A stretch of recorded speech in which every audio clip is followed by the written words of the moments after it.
Hello everyone, welcome back with anticipation to the thrilling Mid-9M channel. Today we have an eerie, bone-chilling tale about a young, innocent boy named Thomas Hughes and his spine-tingling, chilling encounters in a haunted, dilapidated mausoleum. So grab your soft, comforting pillows, turn off the glaring lights, and prepare to be seriously, dreadfully spooked. Before we start this terrifying journey, be sure to subscribe, like and share this captivating video. It really helps the channel out immensely. Now, let's bravely dive into the ghostly, hair-raising tale of Thomas Hughes.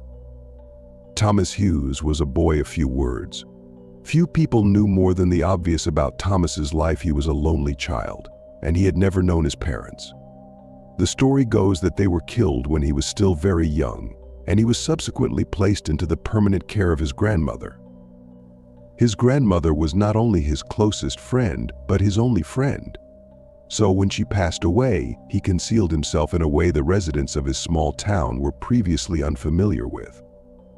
He stopped coming to school, stopped caring for himself, and the only time he left his home was to visit his grandmother in the town cemetery. Every day Thomas would walk the few blocks from his home, in which he, unknown of course, to the town authorities, lived all alone. On one particularly gloomy afternoon, Thomas was on his way to the cemetery. He carried with him a bundle of crumbling flowers he had scavenged from the heap of dirt that was once his grandmother's garden. His grandmother was not buried, however. Her final resting place was in the large mausoleum located in the center of the cemetery.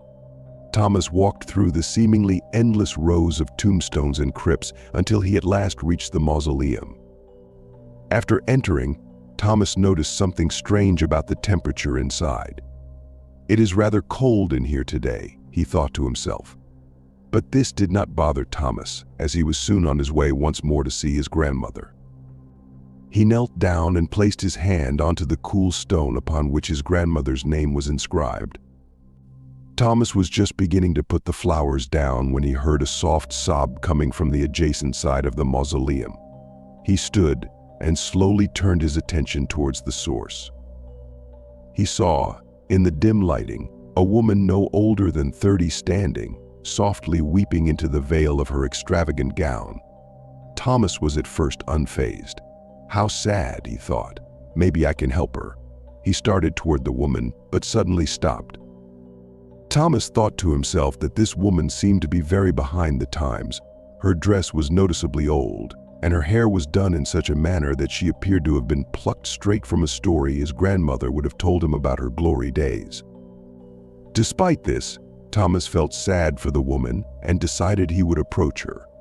He walked across the leaf and cobweb-ridden halls of the place, and was soon no less than 5 feet from the base of the woman's dress. Hesitantly, Thomas said to the woman, "Excuse me, ma'am, but I noticed you seemed sad. Is everything all right?" The woman did not answer. "I'm here visiting my grandmother." Thomas looked across the hall and pointed. "Right over there." The woman still did not answer, silent other than her somber weeping. Thomas felt as if he were bothering the woman, and apologized. "I'm sorry to bother you, ma'am. I'll be going now."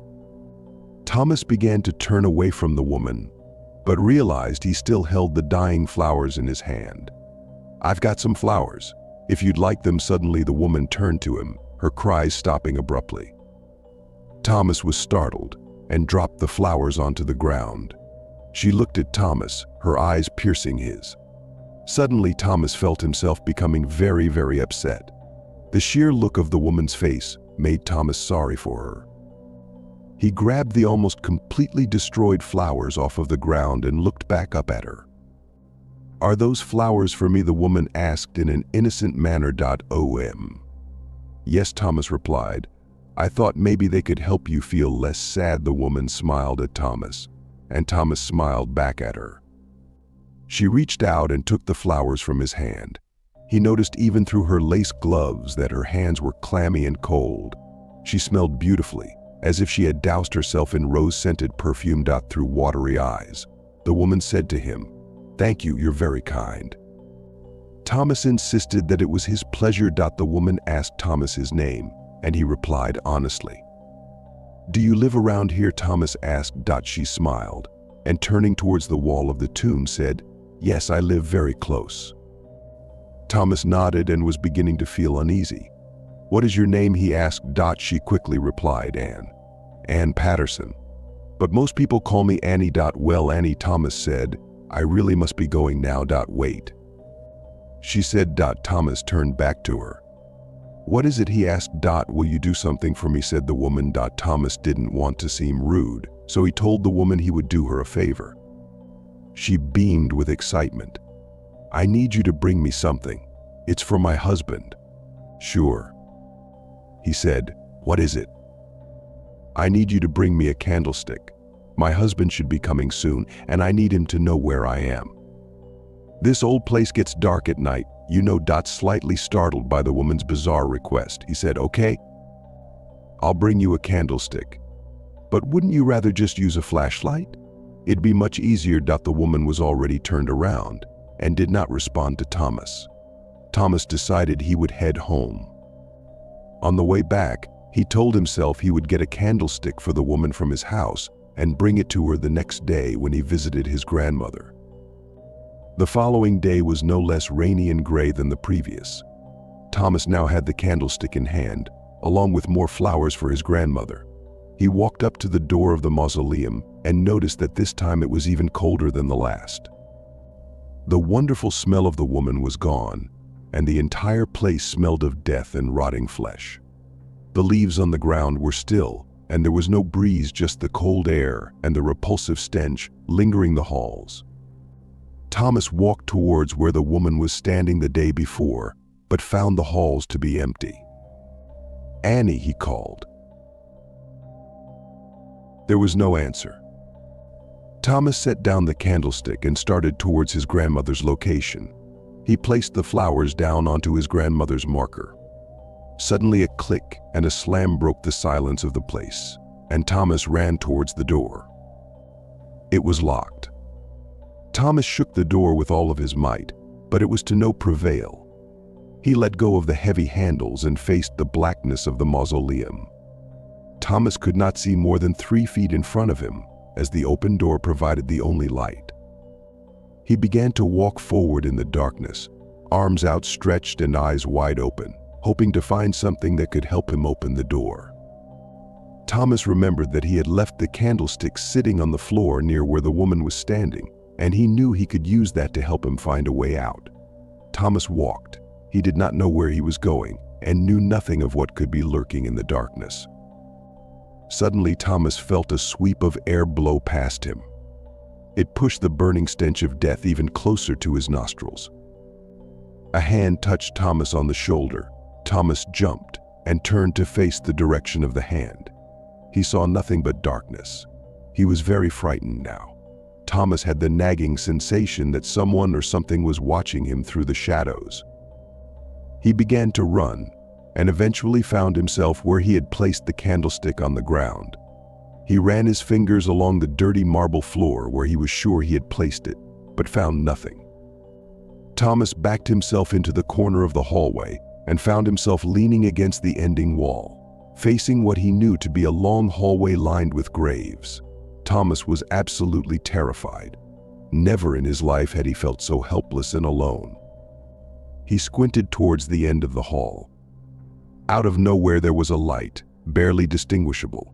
It was slowly growing larger, and Thomas realized what it was he was seeing.